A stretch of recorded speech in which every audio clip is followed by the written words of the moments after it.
The eyes of the nation, the eyes of the world are on Knoxville, Tennessee, Harbin. Probably not for the reasons that we wanted, but nonetheless, they are. This is the Section YY podcast, Negative Nease, coming to you from my virtual studios here in Strawberry Plains. Harbin is coming to you from his virtual studios, also in Strawberry Plains. Big Montana is working tonight. He couldn't make the emergency pod, and Day Vol must be installing Biden internet because he says he's having internet issues tonight with some new internet. So prayers to Day as he works on his Biden internet up there in Morristown. Well, here's my theory. Since bowling works so much, maybe we can get bowling to buy Day some better internet, and then it's a True. win for everybody. You know, Big Montana said if he wraps up this account, this was a few weeks ago, that he'll be the new sponsor of the Section YY8 tailgate in the C8 parking lot. Wow. We'll see. We'll hold him to it at least, Yeah. because we definitely need a sponsor, or at least for the show, so we don't have to do 40-minute Zooms and wait 10 minutes to log back in. I actually may have found us, Harbin, a better way. I'm working on it. I don't know if it'll work or not, but I may have some news on that on our end soon. But I digress. So we're going to break this up into two segments. If you don't want to hear about the NCAA issues that came out yesterday, then skip ahead probably around 40 minutes or so, and we'll talk about basketball in segment number two. But we're going to lead off today's show with the big news that came out yesterday that it's an investigation. It's not a no charges, or I don't know how else to say it. I don't think they file charges in these situations, but nonetheless, the NCAA is apparently looking into some NIL quote unquote infractions that Tennessee may have committed sometime in the past year or two. Seems to be, I think USA Today reported earlier today that it sounds to like it might be involving Nico Iamaleava. I hope I said that right. If I didn't, oh well. Harbin, we'll get into the meat of this in just a minute, but what's your initial thoughts? I didn't know what to think when I heard this yesterday, because I didn't know about it for a little while. And I heard about it, I think, when I was eating lunch. So that I don't go to lunch till 1 o'clock every day. So it was a little bit later in the afternoon before I heard about all this, but I kind of laughed at it at first because I didn't think it was real. And the more I read into it, the more I was like, they're really doing this. The NCAA, they are really doing this. But what was your thoughts when you first heard about it yesterday?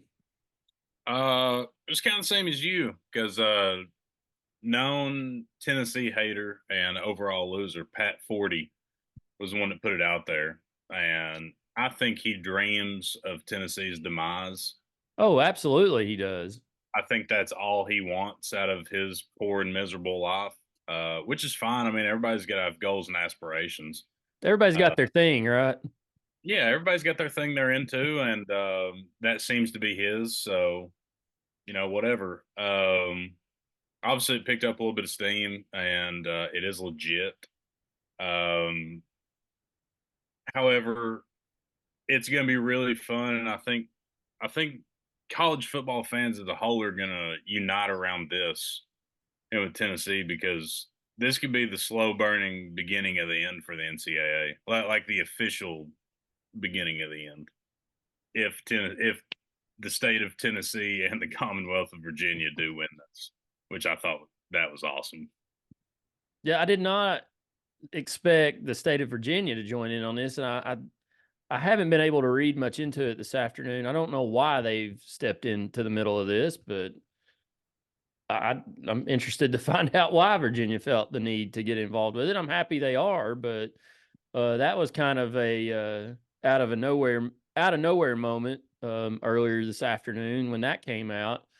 So basically, what's going on is, for those that have been under a rock the last couple of days and don't know, It came out yesterday on Tuesday that Tennessee is under investigation for NIL infractions. A records request was immediately accepted, which they don't they have like 60 days in an open records request. Tennessee didn't hesitate to put this out, but I believe a letter was sent on Monday to the NCAA from Chancellor Donde Plowman of the University of Tennessee, Knoxville, where she says, quote, the NCAA is morally wrong for alleging that UT broke rules involving NIL, benefits for athletes. She goes on to say the implications of the NCAA enforcement staff's approach to date goes beyond just our institution, but also may harm many more student athletes who have done nothing wrong, all based on the administrative disputes of adults. This is a letter to the NCAA president, Charlie Baker. She goes on to say this is morally wrong and undermines the credibility of the NCAA stated interest of acting on or acting in the best interest of student athletes. She actually goes on to say, in one part of this letter to Charlie Baker, he testified in front of Congress a few months ago and basically told Congress, who is a failing organization themselves, is one failing organization talking to another failing organization, NCAA, United States Congress. And he basically said he wants to have more dialogue, more open discussion, more meetings with member institutions to try to fix the problems that are going on. We talked about some of the problems on here a few episodes ago, and a lot of football coaches this past bowl season really went on some rants about how the NIL is out of control right now, and it is. And she goes on to say in this letter to President Baker that he said this in these congressional hearings to Congress that he wants to be more open, wants to have meetings and discuss this stuff. They requested a meeting, herself and athletics director Danny White, and it was denied to discuss this very topic. So not only did they deny the request, they go on to, previously say Tennessee was an institution of exemplary, I don't know how to say it. They did what they were supposed to do as far as reporting their infractions, dealing with the infractions under the Jeremy Pruitt regime. And not just 6 months later, they're telling us how awful we are. And in no sense in terms about it, but I don't understand. I haven't got to read a whole lot into this. I've just seen the letter that the chancellor sent. It came out here on Wednesday. Governor Bill Lee has come out in support of Tennessee. Senator Burchett, all these congressmen, not Senator Burchett, Congressman Burchett. A lot of political players are coming out in this. I think this is a lot.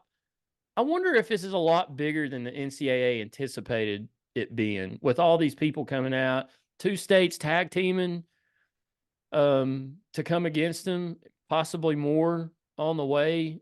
I mean, that's the thing to me is did the NCAA think that it was going to get the comeback, the backlash that it's getting right now?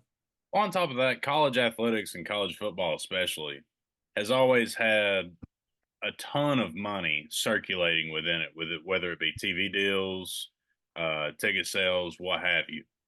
Well, when the NCAA decided to sign off on NIL, that introduced a whole new level of even more money. So you've got these big name players for all these universities across the country throwing a lot of their money to get these recruits. And you want to say, like the quarterback from Florida, they cracked down on that a week ago, but they laid off on it because he decommitted. So it's not just the Tennessee thing. It's like all these people that are throwing money into it, they're going to be pissed off if these players become ineligible because the NCAA keeps moving the goalposts and making new rules every 3 or 4 months. And that is where I think a lot of this is picking up steam, because one, I mean, yeah, like everybody hates the NCAA, but if you get a lot of these big time people, for lack of a better term, that are throwing a lot of their money in it, they've got more where that came from, and they're gonna play their part in taking down the NCAA. So no, I don't think they knew what they were signing up for with this. So she did say, it would have been my preference to discuss my concerns with you in person. Plowman said to Baker in the email, your recent testimony before Congress indicated you wanted to meet with as many member institutions and student athletes as possible to discuss issues associated with college sports. I'm sharing my perspective in writing since my December request for you to meet with me and our athletics director, Danny White, was denied. Um, I don't, the NCAA instituted some rules concerning NIL, I think about 18 months ago. And I think they, at the time, said they were going to go back and retroactively enforce some of these rules against that. I don't understand how that's even possible. I just don't, Not. I'm not a Uh, lawyer, but I don't um, understand how that can be right. so Josh Pate summed this up pretty perfectly. For those that don't know who Josh Pate is, college football analyst, has his own show, podcast. If you don't, you need to listen to him. I think he's best in the business when it comes to solely college football. Um, but he worked construction before he did all this. And he said, okay, it's like imagine you're walking up to a job site, you know, and like you've got this set of things to do over here, this set of things to do over here, and you have the certain rules and regulations you have to follow for each portion of the job. He said, so for the first couple weeks, you do those exactly how you're supposed to do. Well, 2 weeks later, they say, hey, actually, you need to do it this way. We've already done it this way. So you do the rest of the job to the new rules. Okay. So, and then you go a few more weeks, you finish the job. And then on the day that you finish the job, you're like, hey, well, we've actually implicated this rule today. So this building is no longer up to specs. And it's like, well, we followed the rules up until you change them every single time. It's that's the exact same thing that's going on with University of Tennessee right now. Uh, Um, but he also said he's like with as much shit that the University of Tennessee was in when Plowman and Danny White got their jobs. He said unless they're stupid, and he said I know they're not. He said I guarantee that they're going by the book. He said because they don't want to get thrown into an even worse hole than they were when they got their job. And he said they've already fairly much so done an exceptional job of digging this program out from where it was, you know. And he was like, this is like a 7 or 8 year job, and he's like, they've done it in 3 years, you know. So I thought I obviously that's paraphrased, and his version's way better. There's clips circulating, but that is the gist of what he said. And it yeah, was, listener of the show, John Doty, I hope he doesn't mind me reading a text he sent our group earlier today. But he says, you quote, can't change the rules and then apply them retroactively. This is what I tell my children and Democrats regularly. I think the NCAA is a bunch of Democrats, to be honest. and also Um, apparently part of the investigation is that we allegedly used a private jet to fly out Nico for recruitment. Well, there was also a video that Clemson's official football account put on Twitter 2.5 years ago, and it was of Cade Mays, funny enough, and somebody yeah, else, and they were in a private jet, or not a jet, it was a smaller plane, private plane flying over Clemson's campus, and Dabo was like, "Hey, you see our facilities? Like that's us, that's us." Everybody's like, "Where's the blow up for this?" You know, yeah, there was like four recruits on the plane. yeah. You In an know, airplane, videos going. And I saw that earlier today. I had never seen that video before until this afternoon, but I think it's pretty rich that some Alabama fans on Twitter are, chiming in on this about a supposed private plane flight with Nico, and then somebody, I can't remember who it was, posted about 4 different pictures of 4 different Alabama athletes, specifically football players, with standing in front of their brand new Dodge Chargers. So, I mean, that's rich coming from that fan base. Uh, Um, but however, there have been a good amount of Alabama fans that have been on our there side have, there a couple, have. I and that's think, what I'm saying. Like eventually, like it's just going to be college football fans as a whole are going to unite behind this. And I Tennessee think, and Virginia are not going to be the only two in this lawsuit. I think other states and universities are going to take our side and join in with us. yeah, you're right. I think you're going to see, because college football fans know that what happens here with Tennessee, if it goes bad, say the NCAA wins and gets their way, it could be bad for others. I don't think it's just Tennessee. I mean, can you imagine what's going on I know Florida State's already been busted for some stuff a few weeks ago. Florida's in the middle of an investigation right now. Now Tennessee. I mean, you're kidding yourself, or you're blind if you don't think other college football programs in the same ilk as Tennessee are doing the same things. But the problem is there's no college football has no guidance right now. They have no one to steer the ship. They have no quote unquote commissioner to help set the tone. It's like a rudderless ship. It's just going all over the place. And I don't know what the answer is. I haven't been able to sit around and think about it much. I've got issues of my own to think about and try to figure out, in my professional life. And I can't sit around and think about what the NCAA should do, but they've got to figure. I don't know if it's even the NCAA. They've got to figure something out. We're hearing more and more coaches, athletics directors, even political figures come out and say something's got to be done, because I said this a few weeks ago on here. I'm not sure that the current state of the NIL is what it was really intended to be. I always imagined it as an avenue for an athlete to get a sponsorship, to have to do a little bit of work for their income they're going to receive. What have you seen Nico do besides he stands on the sidelines? He's had a few autograph signings. I've not seen any commercials. I've not seen any ads. I've not seen anything. And I'm not just singling him out because I know there's more, but I see these kids sign these. I'm signed with Spire. I'm signed with the Vol Club. I'm glad to be back. Please donate. Okay, you go to a few cookouts or tailgates. If you're a basketball player, I've seen Triple J, Vescovy, a couple of the others, Ziegler, at some tailgates over there in Circle Park right next to us when we're down there. Okay, I get that. That's part of it, an appearance. What else are they doing? I mean, I don't know that this whole thing is really wound up the way that I thought it would be. I'm sure there's others that thought it would be that way, but this is what happens when there's no guidance in place. Well, and that's what I was about to say. This is the NCAA's fault because they didn't really have a plan.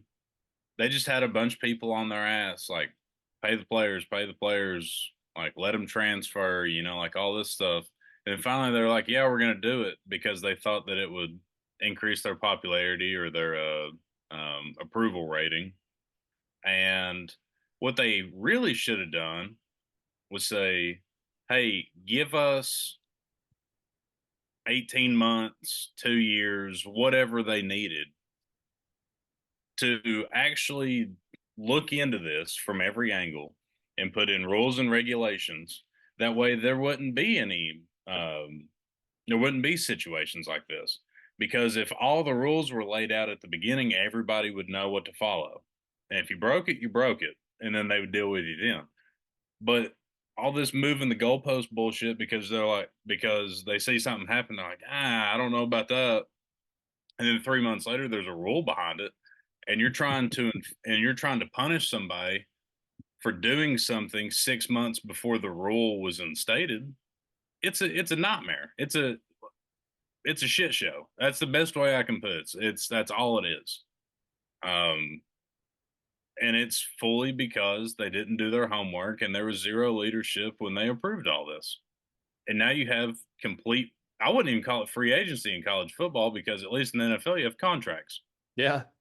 I mean, it's the Wild West in college football right now. That's the And thing. Yeah, that's the thing too. They've got to figure out is even with the transfer.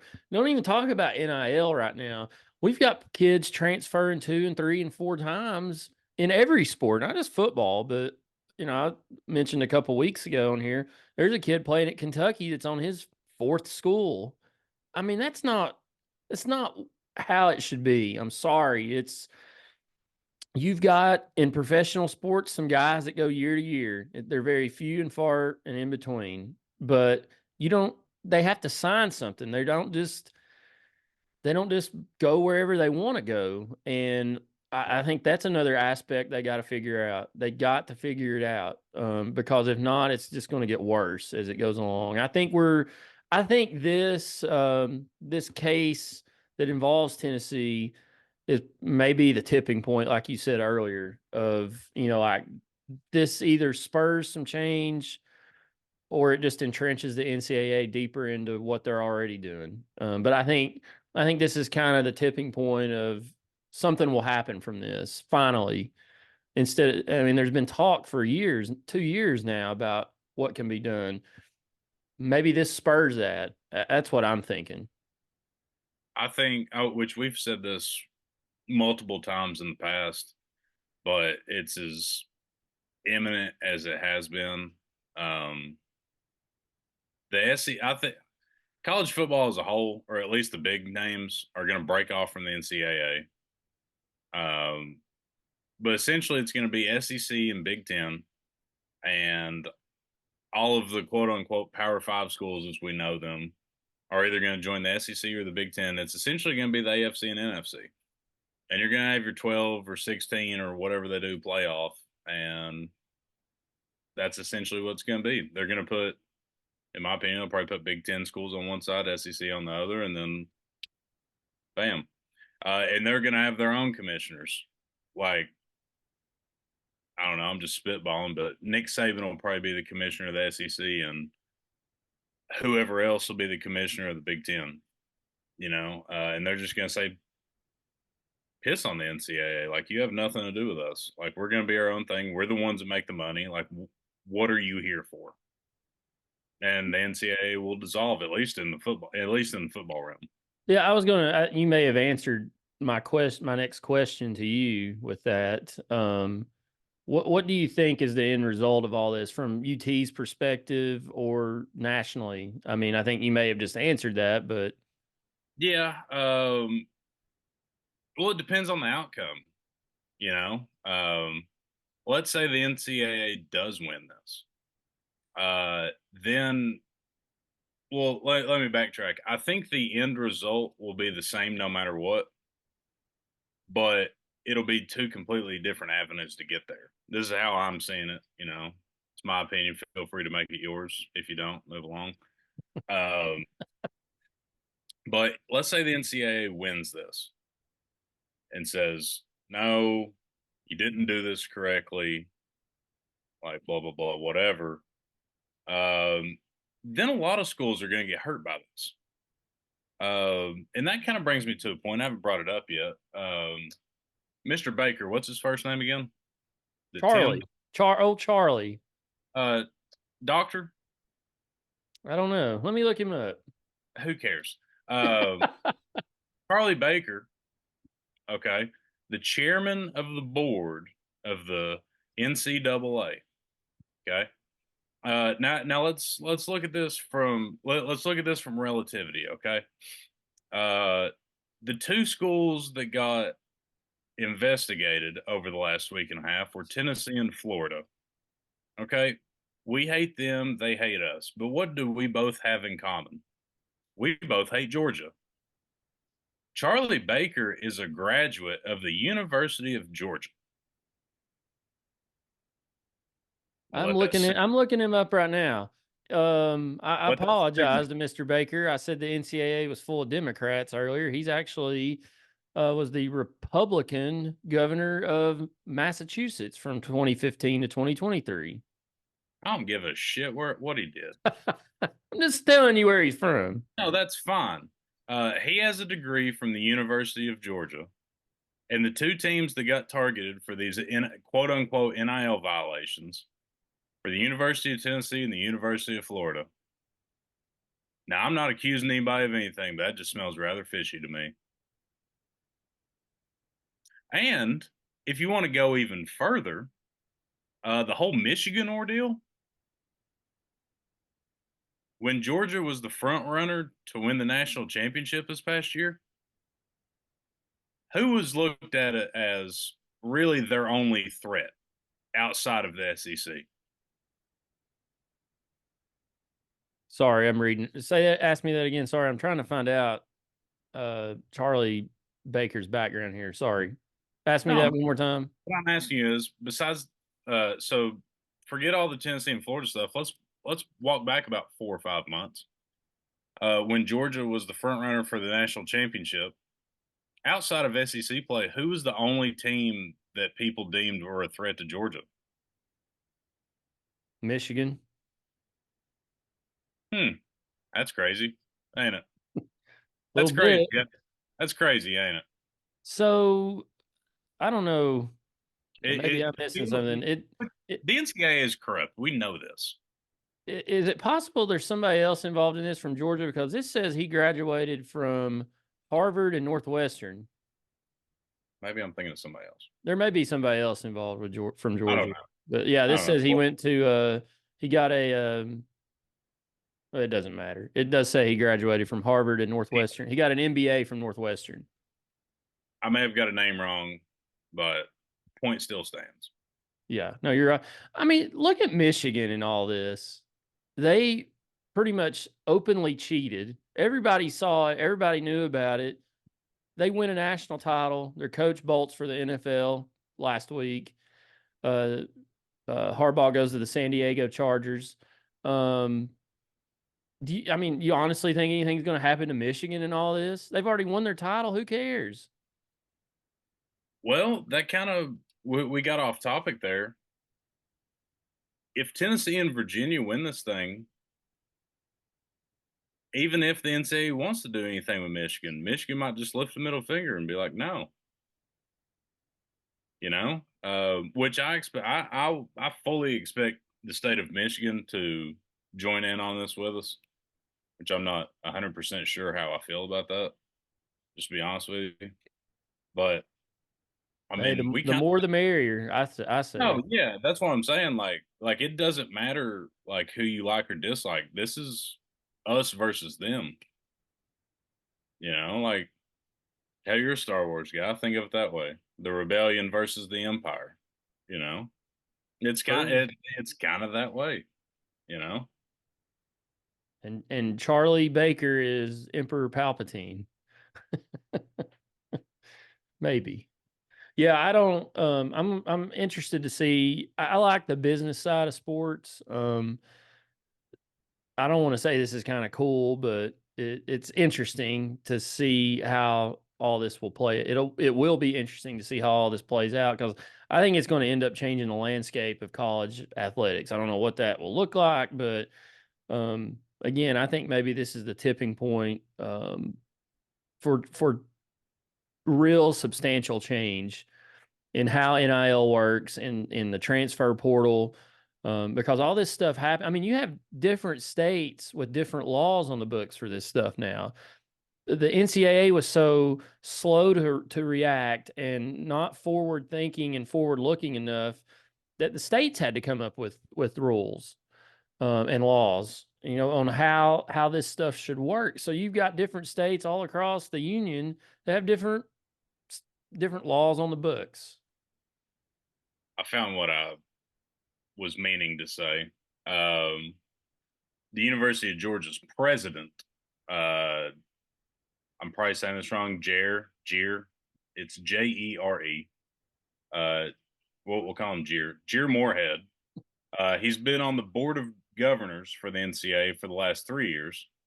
But he is chair of the board of governors. So that's what I was. That's what Okay, I got you. So, I wonder if this guy's from a Democrat. I wonder if he's a Democrat. He looks like a He goofball. looks like a Democrat. Good grief. I'll have to look up. I'll have to look more into his political background because that would explain a lot. So, anyways, that was the big news that came out of Knoxville yesterday. Tennessee is. I don't. Is it really? Is it an investigation? I guess it is. I mean, it's not a formal. I think it's just discussions that the NCAA has had with the University of Tennessee stating that this is what's going on. So there'll be a lot more to come out of this over the next few weeks and months. Typically with these things, they're slow moving.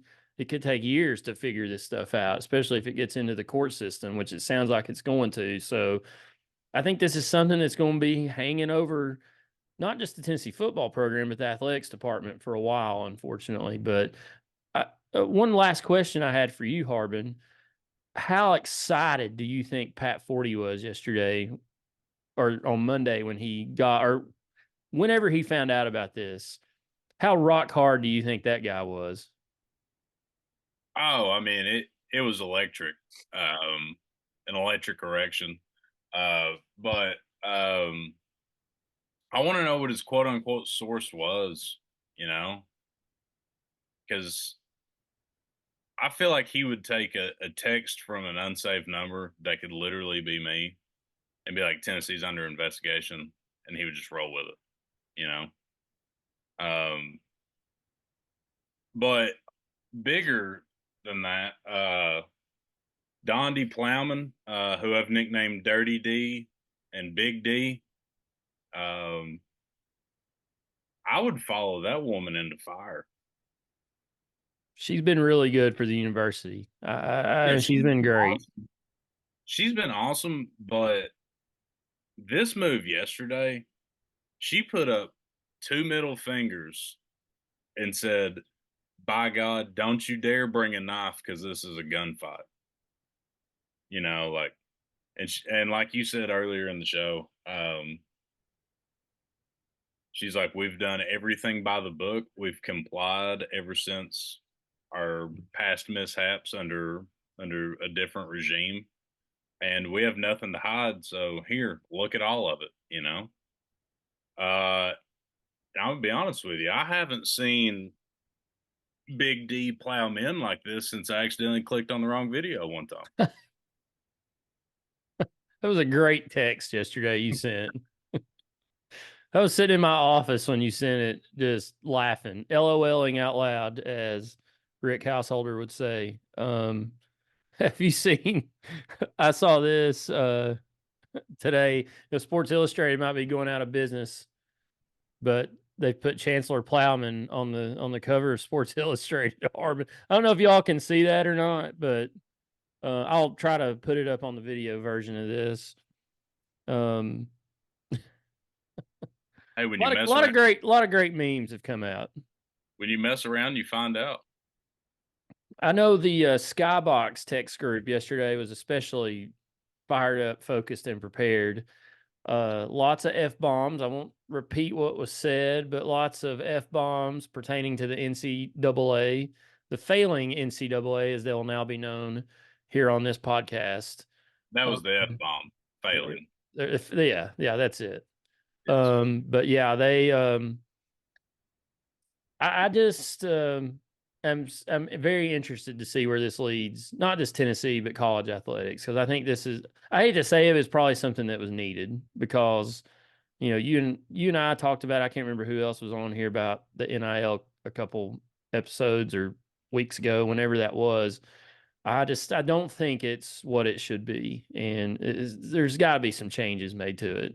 I'm all for NIL. I'm all for people making money and, you know, making, you know, these guys need to be, when NCAA football comes out on PlayStation and Xbox, these guys need to be paid to have their name, image, and likeness on that video game. I played the last, you know, on PlayStation 2 for years with Tennessee, and you had Eric Ainge and Brent Schaefer and all those guys were on there. We all knew who they were, but it was just QB number 10, QB number 7. And I just think that's a load of crap that these schools and all these other institutions and companies and groups were making millions and millions of dollars off these adults. They're not kids, they're adults, and they weren't getting anything out of it. So I think this will be a good change, and we'll see what happens. Hopefully, it goes in the favor of the Vols. Not to mention the handful of athletes that made it on the cover of the game. Yeah, yeah. So, in retrospect, like Denard Robinson should get paid so much money because it was the last game that they made.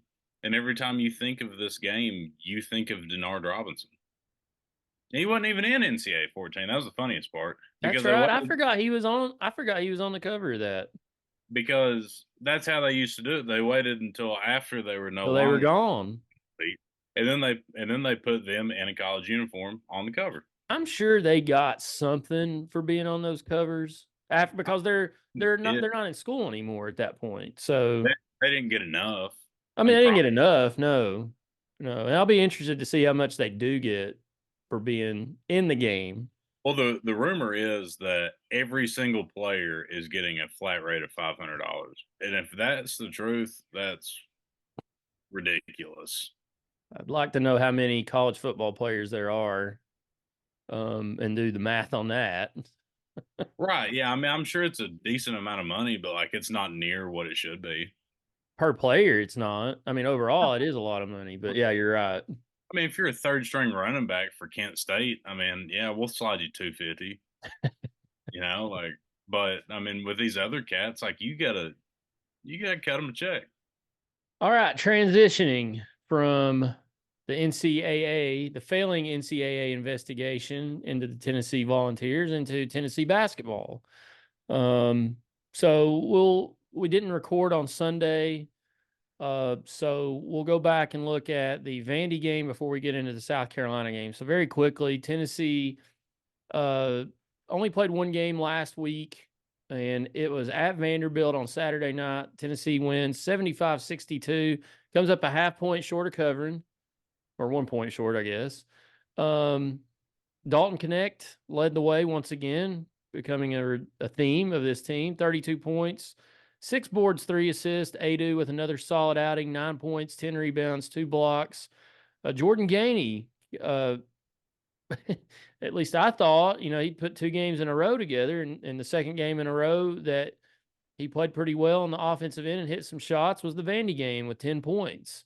Hit a couple threes. So, any quick thoughts on this game? Harbin, Tennessee was trailed slightly in the first half and came out in the second half, and I felt like dominated, maybe too big of a word, but did what they needed to do and put Vandy away, and got a win, a 13-point win on the road in a venue that they historically do not play very well in. So any thoughts on that Vandy game last Saturday night?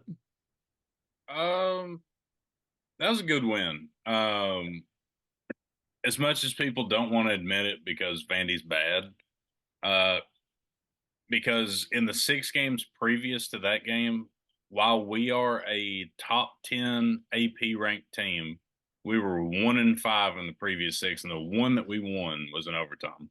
Really? I didn't realize that. That's crazy. Yeah, they said it on the broadcast. And the one that we won was when Bowden had that big time alley oop and As in Grant scored. that's Not 2019. yes. So considering all that, you get out of there, you win by 13, which first half was rough.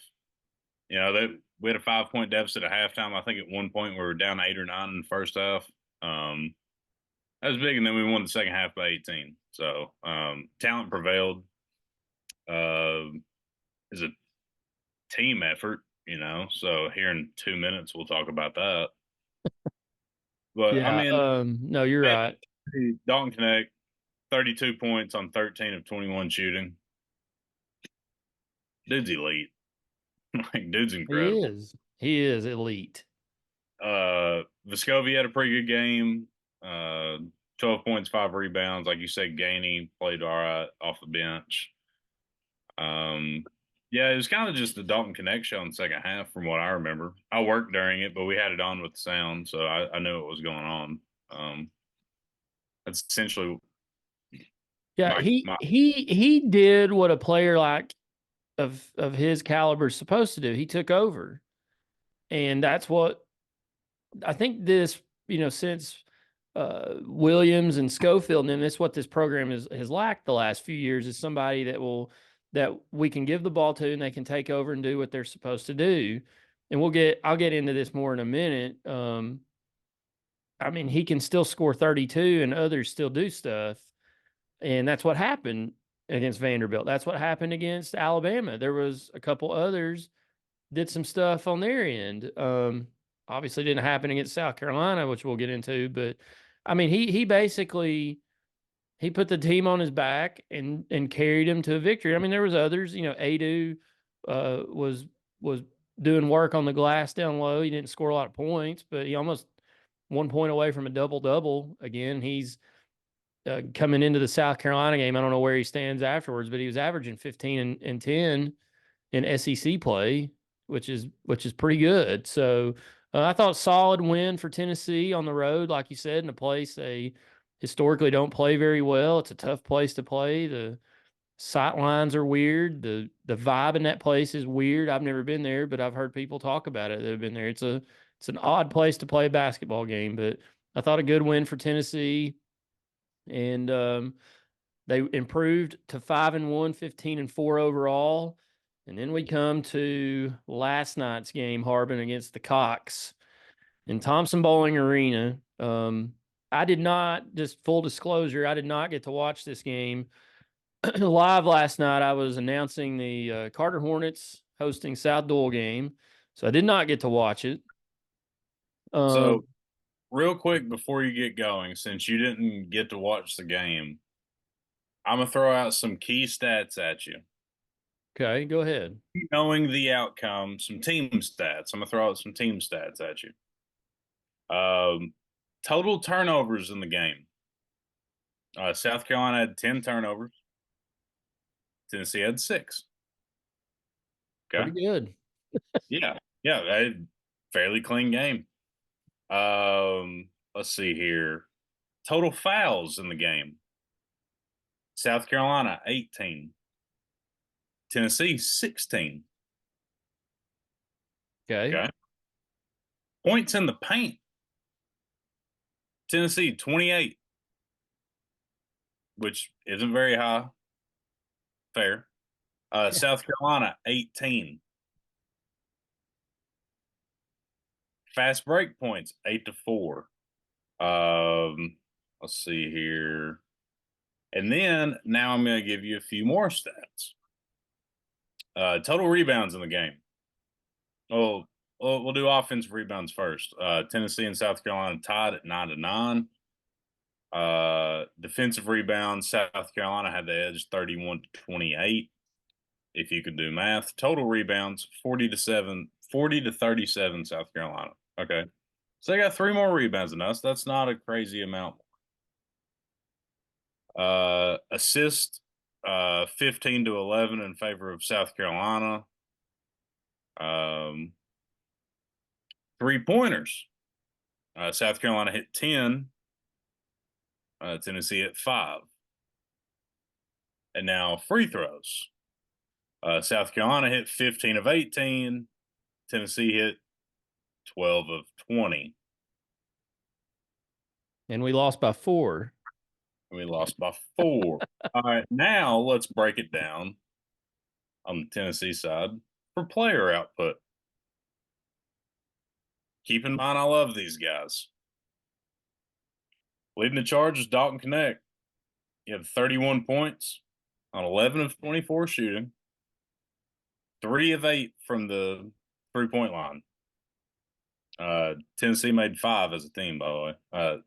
Santiago Vescovi made the other 2. Let's see here. The tied for second on points for the Tennessee Volunteers was Jonas Adu and Toby Awaka. Spoiler alert, they didn't have 17 apiece. They had 6.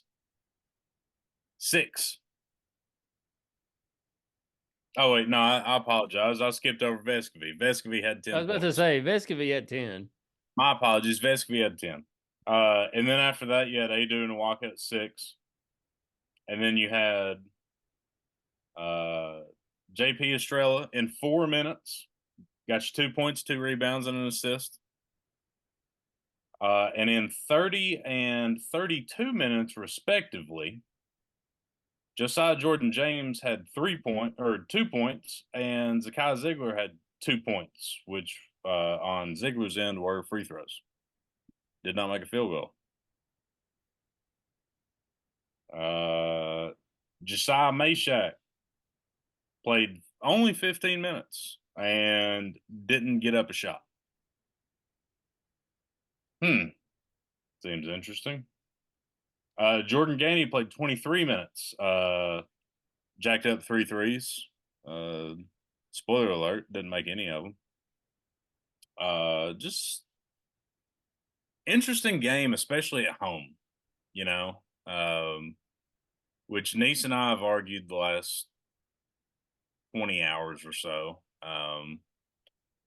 This was a trap game, you know, and Nease agrees with me in that aspect. We agreed on the definition of a trap game, which I'm not going to get into that. But your 13-point favorites at home. In my opinion, I think a lot of people thought this was going to be similar to the Ole Miss game, like a team with a good record that hadn't really played a ton of teams, and they get brought back to earth by a legit contender. And shots didn't fall for us, and we got exposed a little bit. And I don't think we were looking ahead to Kentucky.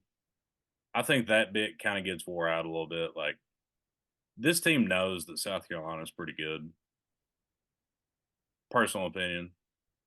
But even Rick Barnes said it after the game. He said at some points, like, especially in the second half, like, we didn't know what to do, so we just stood around and waited for Dalton to bail us out.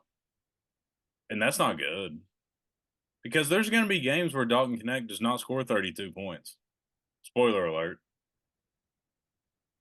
It's It's going to just not. happen. It's going to happen. There's going to be games where he scores 8 to 10, and somebody's going to have to step the hell up for us to win a ball game. And if you're the number 5 team in the country, you've got to have one of those guys. And I can't 100% like in my chest say that currently on January 31st of 2024 that we have one of those guys outside of Dalton Connect. We do every once in a while. Like, every once in a while, Triple J will step up. Every once in a while, it'll be Ziegler. Every once in a while, it'll be Adu. But on a not in, not out basis that you count on Connect to score 25 plus, there's not really a guy that I can point to. It's probably Adu, but he's subject to get bullied by somebody that's got more muscle mass than him. There's not anybody on the team that I'm confident that I'm like, they can score. They will score 14 points tonight, and they'll help us out. I keep thinking Ziegler might be that player, but he had a dud, 2 points last night. I mean, he was nowhere to be On found. the field, you can't. You Think can't if do he that. just think if he just scores 8 points last night. Hell, just give me 5. You Just want give him more? 5. Give me 5. You know, there and you took a lot of the I had and I'll post it on the video version, but I had some notes here. I thought, you know, and full disclosure, I did go back and watch the first half. I did not get to watch it live. I was following along best I could, you know, the score and what was going on. I did not get to watch, you know, the game live, but went back and watched the first half, and I was like, you know what, I've seen all I need to see. I know what happened in the second half, so I'm not going to sit here and torture myself. But a couple points I wrote down was and it's probably not a huge deal, but I think the -3 rebounding margin. I didn't get to do I don't know what South Carolina's rebounding margin was coming into the game, but Tennessee's +6, right around +6 boards a game. So that was a, 9 rebound turnaround for this team, a difference in rebounds. The 12 of 20 free throws is a little concerning because they shot pretty poorly. I think 14 of 22 against Vandy on Saturday night. And they turned around and did it again at home against South Carolina. 5 of 21 from 3-point range. Tennessee's averaging 9 3-pointers a game.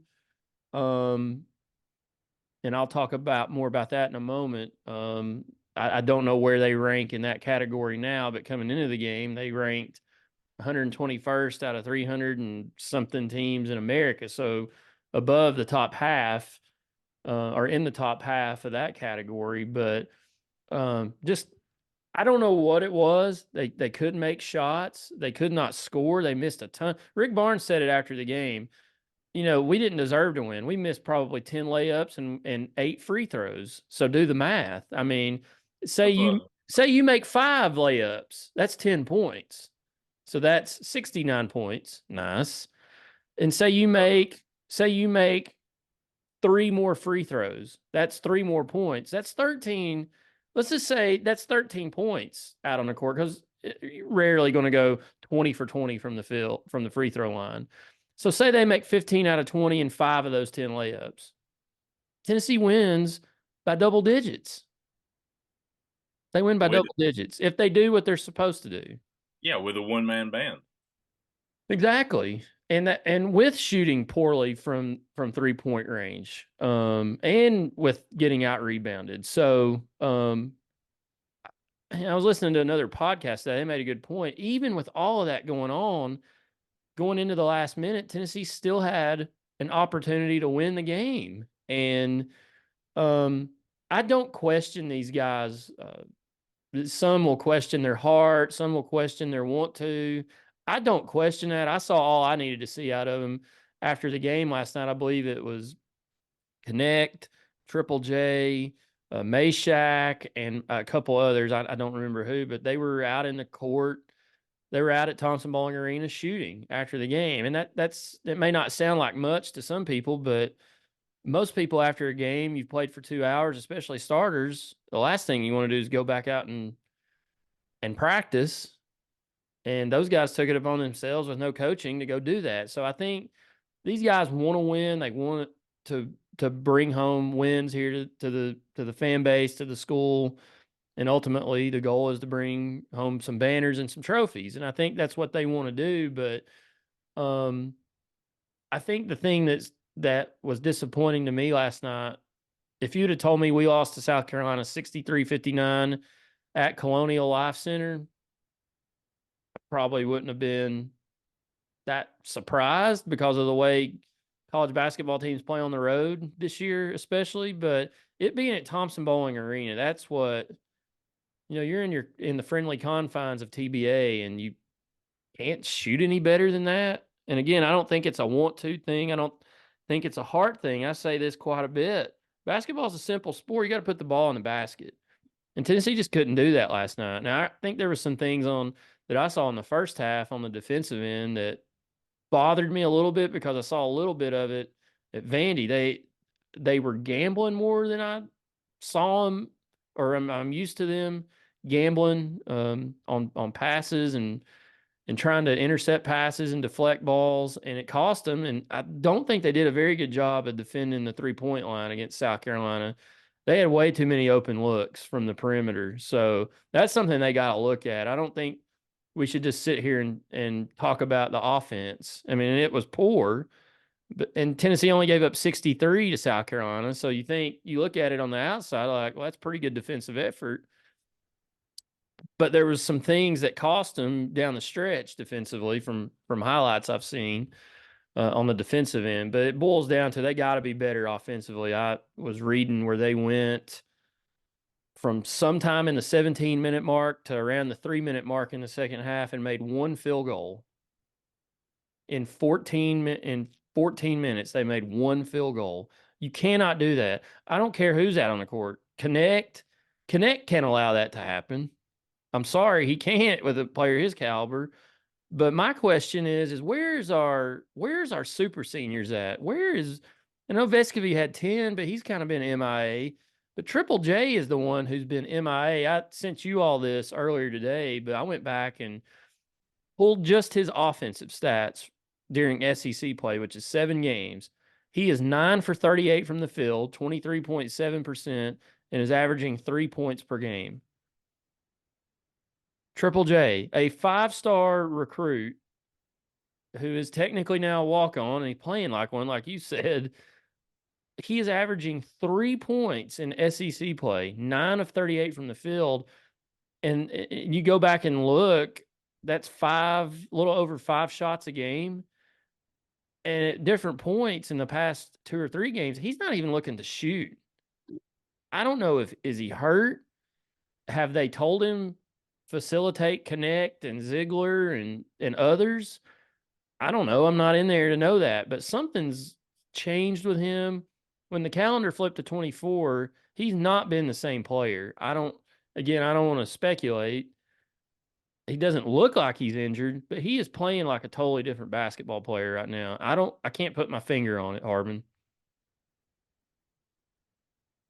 I mean, I'm not going to pretend like I know what's going on within the program, like day to day basis.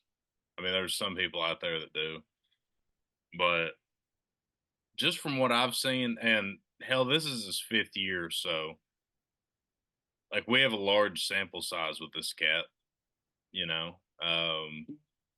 When he gets into these lulls, I think he gets timid. You know, I don't want to use that word. That's what it feels like. It feels like he gets timid a little bit, you know? Like, I don't want to say afraid to screw up, but I don't know. It's like when he's rolling, he's aggressive. You know, like and I love when he gets a guard or a smaller forward on him and he takes him in the post. I think that's his bread and butter, or at least in my eyes, that's what it's been while he's been here. Um, but we haven't seen any of that since, quite frankly, Thanksgiving time. You know, I remember earlier in the year, which I saw a funny Twitter exchange.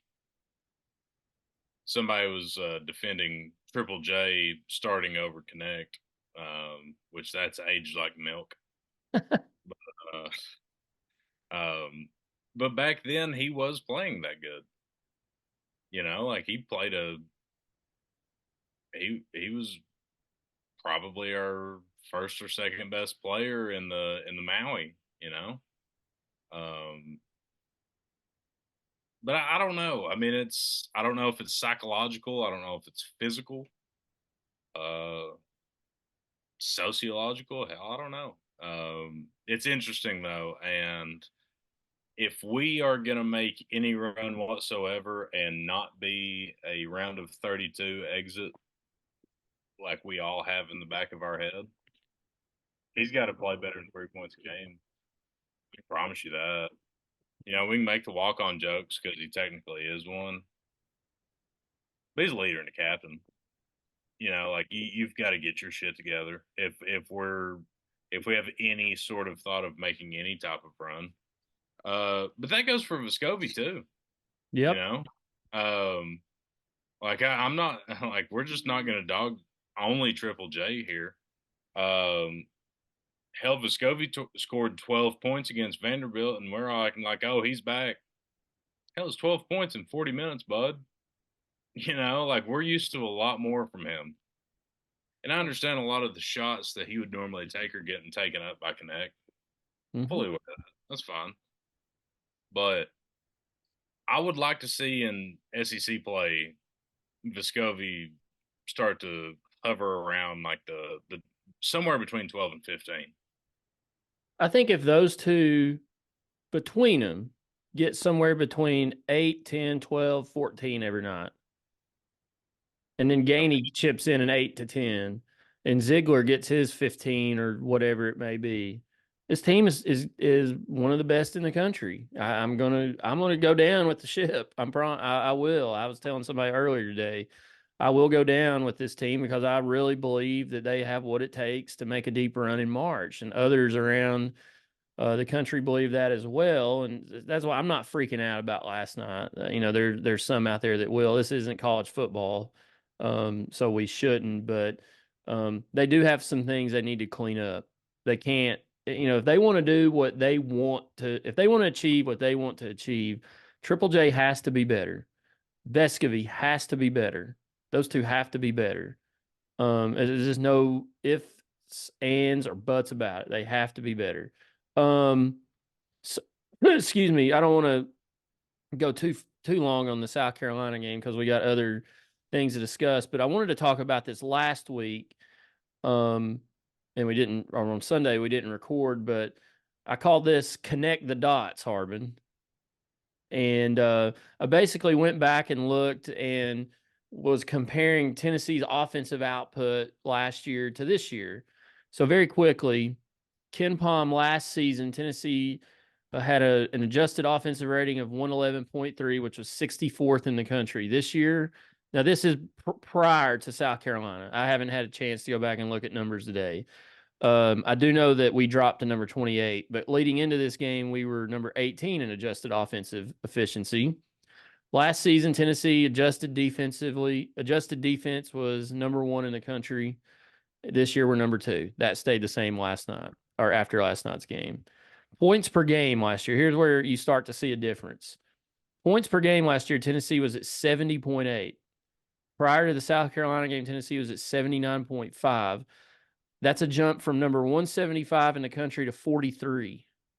So pretty good. 3-point percentage last season, Tennessee ranked number 231 at 32.9%. This year, prior to South Carolina, which I'm sure this dropped, 34.1%, which ranks 161 in the country.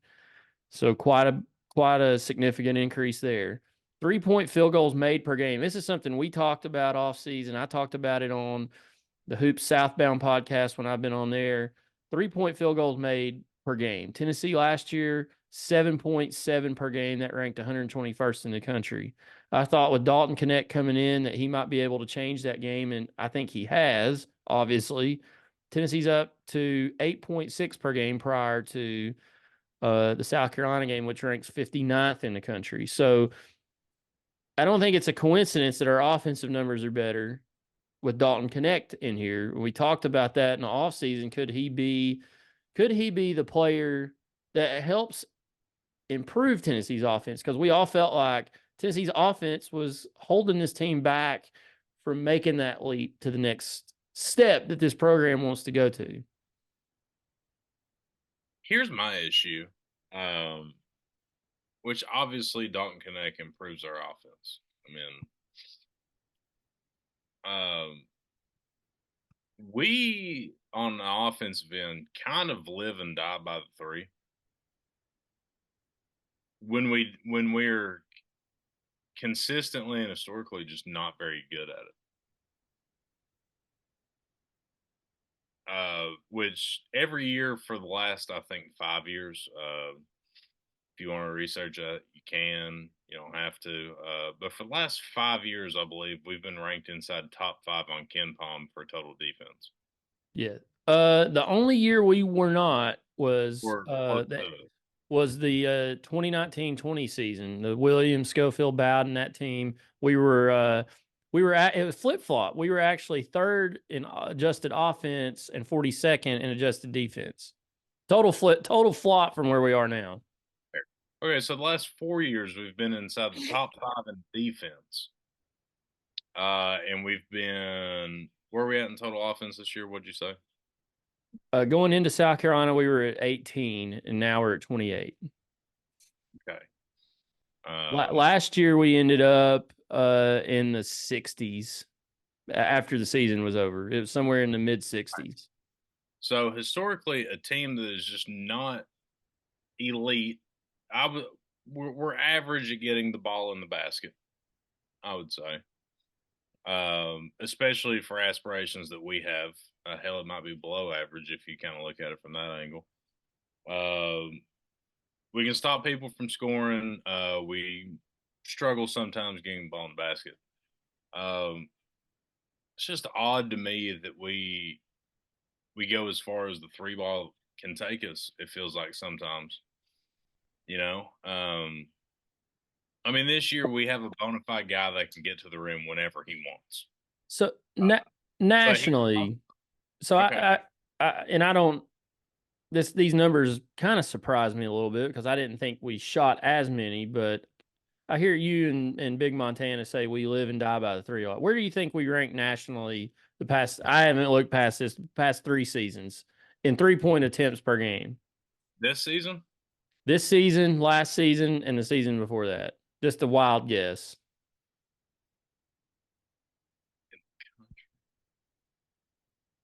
Because we're higher than I thought we were. I'll just say that.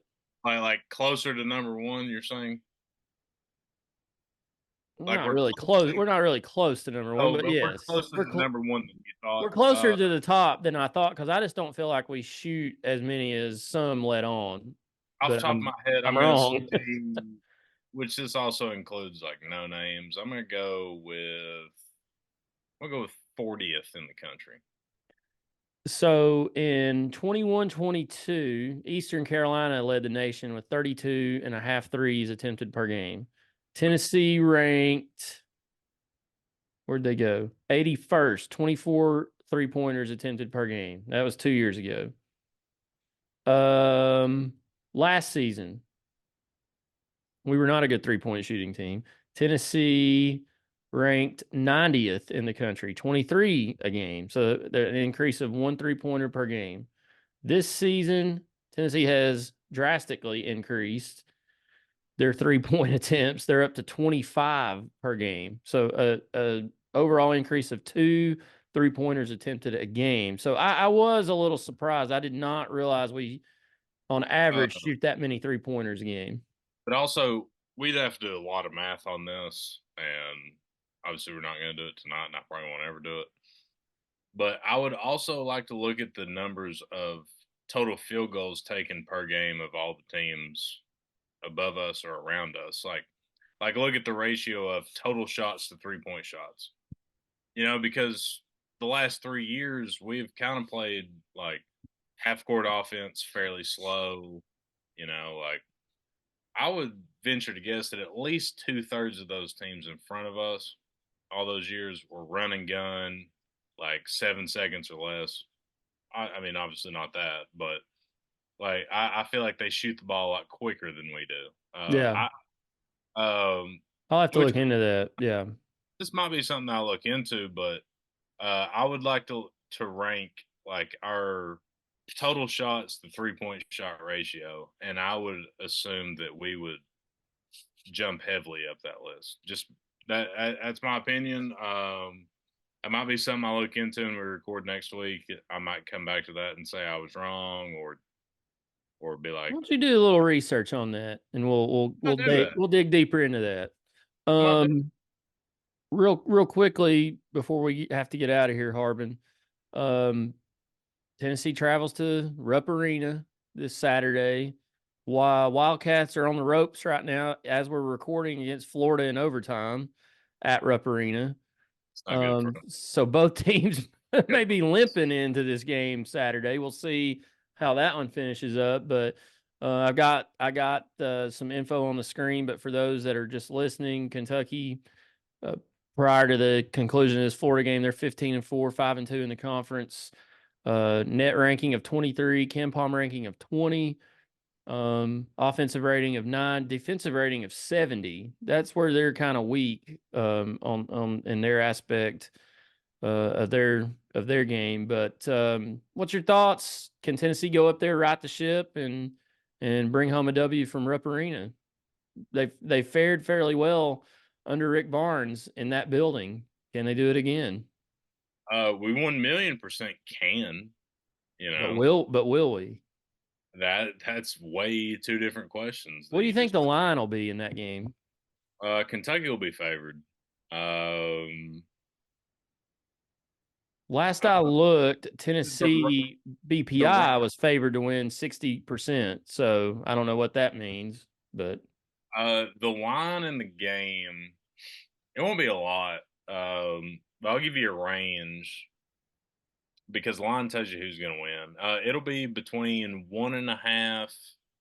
It'll be between like 1.5 and 4. And if it's 3.5 or 4, that means Kentucky's going to win, or at least the books think they're going to win. Mhm.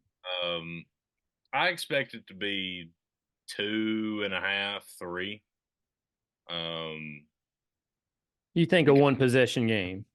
yeah, I mean, we're good, they're good. Like it's a very highly anticipated game. We kind of shit the bed, going into the matchup. Kind of put a blunder on it, just a hair. But I mean, this is two of the top three teams in the SEC going at it, and it's a rivalry game. Like a ton of eyes are going to be on it. And this game always goes either way. We always split with them, so if we win this game, we'll lose at home. And if we I get dog walked, we'll beat them at home. I mean, I've it's I've just been I've been saying since I think the start of SEC play, this was one that I had penciled in as a loss for Tennessee, just because it's on the road and how teams are playing on the road this year. And this Kentucky team, seems like it plays better at home than it does on the road. Obviously, not tonight against Florida, but yeah, I think I had this as a loss. I'll be interested to see the line, but like I said, the BPI has Tennessee winning, but we'll I can see. promise you one thing: if Jonas Adu, Ziegler, and Triple J combine for 10 points, we're gonna get blown out of the damn water. I can promise you that. If they go for 6-2 and 2 again, we're done for. Um, you can't just roll in expecting the Great White Hope to drop 40 and he just carry you to win. You've got to get. I would love to see a Triple J like 15, 16 point game. I'd love to see Ziegler get like 12 and 6. Because we're gonna need it. And I think Well, on top of that, like even if you do get those guys, I really do think the X factor is how Jonas Adu plays. I really do because in our losses, he's played bad. In our wins, he's played great. That's kind of, I mean, you can follow the win and loss. There might be one outlier, but for the most part, that's the barometer for this team. he's a Uh, key play. He's a key player for this team. I've said it if for a Adu, while. He is. if Adu has 15 and 10, like he was averaging before the South Carolina game in SEC play, I think we beat him, unless everybody else just absolutely shits the bed. But if he goes out there and he has 5 points, 4 rebounds, and we have to play a walk up for 20 minutes, we're gonna get beat. I mean that's kind of all it comes down to. Which I said this a couple of weeks ago, but I really want to swap Estrella and Awaka's minutes, but that's neither here nor there on this discussion. If my life was on the line, I say we lose on Saturday. Just to be 100% honest with you. I think it's a quick turnaround for us to figure out scoring 59 points at home when one of your players had 31 of that. But I hope they prove me wrong. I hope Yeah. we score 80 and beat them by 12. Good thing about this Tennessee team is they're veteran laden. They've had a lot of guys that have been through this before, so hopefully that helps them. But looks like Kentucky's going down, Harbin, so it will be a matchup of two teams that lost a game coming in. I actually kind of like that though, because it makes that Florida win Tennessee has look even better. Tennessee That's right now, I was sent somebody this earlier today. Tennessee has 8 top 100 wins right now. And you could say they have 9 if you count that exhibition game against Michigan State, but we're not going to count that. So, anyways, Tennessee, Kentucky, Saturday night, 8:30, Rupp Arena. All eyes will be on Lexington. And hopefully Tennessee wins. Maybe I'll get Gavin on next week. We'll see. He always comes back when Tennessee beats Kentucky. We'll see. But um, that's this week's show. We did an emergency pod here on Wednesday night to discuss the failing NCAA and the Tennessee loss against South Carolina and the win against Vandy. We'll hopefully be back this Sunday night to record. We'll have a recap of the Kentucky game and look ahead to Tennessee's games next week. I don't know who they play. I haven't bothered to look, but we'll keep on keeping on here as the season trucks along. Quest to get to Arizona, Harbin. God, I hope the Vols can find a way to get me there to the Final Four, but one game at a time. One game at a time. I mean, you can probably go to the Waste Management. It's in Phoenix. Yeah, but it's next weekend, so I'm not going to that. If you want to go to Arizona that bad, I would. No, I don't. I honestly don't. Okay. All right. Well, appreciate everybody listening. Shout out to the Nashville listeners, Laura and the ladies wherever she works, listeners of the show. Shout out to you all. They love it every week when we get a new episode out. So appreciate all y'all listening out there. Appreciate everybody, the hundreds and hundreds around the world that listen to the Section YY8 podcast. Remember, you can get us anywhere you get your podcast. We're also on the YouTube and social media at Section YY8. For Harbin, I'm Negative Nease. We'll see you guys next week on the Section YY8 podcast.